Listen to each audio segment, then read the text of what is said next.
आचमन मंत्र से, 3 आचमन मंत्र से हम जल को पी जाएंगे, कंठ को सिंचन कर लेंगे, भिगा लेंगे परमात्मा का ध्यान करते हुए। जब हम स्वाहा कहें तो सबको स्वाहा बोलेगा और जल को पी जाना है। ओम अमृतोपस्त्रणमसि स्वाहा, ओम अमृतापिधानमसि स्वाहा, ओम सत्यमेव श्रीर्मय श्री श्रेयताम स्वाहा। अब हाथों को थोड़ा पीछे करके साइड में और रगड़ करके और शुद्ध कर लिए मन से। हम ही लोग अशुद्ध भी करते हैं और हम ही लोग शुद्ध भी कर लेते हैं विचारों के द्वारा, भावों के द्वारा। अब हम बाएं हथेली को ना सीधा कर लीजिए ऐसे ध्यान मुद्रा में, और दाहिने हाथ का अंगूठा और कंगनी और कनिष्ठ तीनों मिला करके और बाकी बीच की 2 उंगली को सीधा रखिए ऐसे।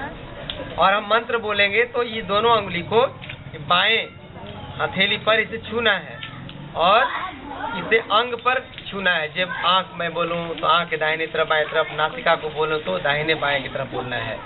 जिन अंगों का नाम लेंगे तो पहले दाहिने छुएंगे और फिर बाएं की तरफ छुएंगे। ओम वांग में आए अस्तु, मुख के दाहिने तरफ और बाएं तरफ छुइए ऐसे ना। ऐसे मुख को जब स्पर्श करते हैं तो परमात्मा से प्रार्थना करते हैं कि हे परमात्मा, मेरे वाणी में इतना ऊर्ज तेज हो, मेरे वाणी में इतनी मधुरता हो, इतनी कोमलता हो कि इस वाणी के द्वारा दूसरों के कष्ट को भी हम हरण कर लें, दूसरों के क्रोध को भी हम समन कर लें और मुख से कभी कोई अपशब्द ना निकले।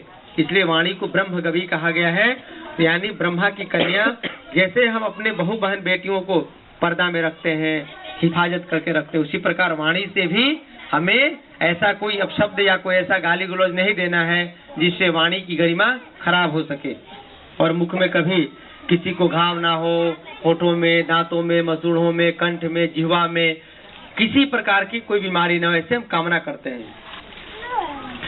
ओम नसोर में प्राण वस्तु, अब प्राण के दाहिनी तरफ यानी नासिका के दाएं और बाएं तरफ, हे परमात्मा नाक में कोई बीमारी ना हो, साइनस से लेकर के, और नाक से जो सूंघते हैं ना, सूंघने की शक्ति भी बनी रहे।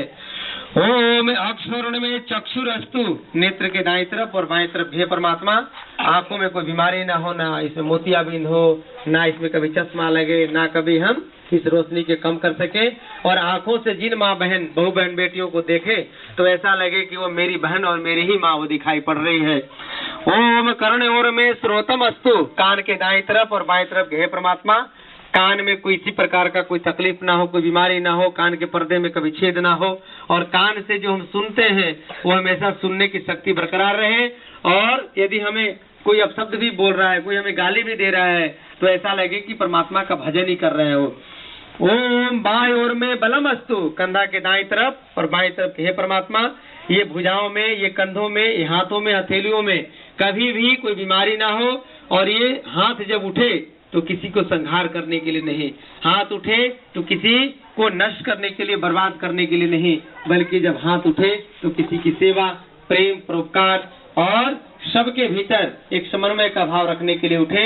और जब हाथ उठे तो कभी किसी मुर्गा को काटने के लिए नहीं, हाथ उठे तो बकरे को काटने के लिए नहीं, हाथ उठे तो मछली को जल से बाहर निकाल के तड़पा के मारने के लिए नहीं। ऐसा भगवान हाथ इसलिए ऐसा नहीं दिया है। हाथ जितना दूसरों की सेवा कर सके, दूसरों की भलाई कर सके, उतना ही में हमारे लिए भला है। ओम और में ओजमस्तु, घुटना के दाएं तरफ और बाएं तरफ, हे परमात्मा कभी घुटने में, कभी कमर में, कभी दर्द ना हो, कभी लकवा न लगे और नस नाड़ियों में खून का प्रवाह हमेशा बना रहे। ओम अरिष्टानी मेंगानी तन संत्वा में संतु, शरीर के चारों तरफ छिड़क लेते हैं कि जिन अंगों का नाम लिए वो भी महत्वपूर्ण, जिन अंगों का नाम नहीं लिए वो भी हमारे उतना ही महत्वपूर्ण है। इसलिए सारे अंगों की शुभकामना के लिए, सारे अंगों के अंदर कभी रोग ना हो, कभी व्याधि ना हो और कभी विकार ना हो, इन्हीं मंगल कामनाओं के साथ हम ये अंग स्पर्श मंत्र से अंगों को हमने शुद्ध और निरोग बनाने की कामना की।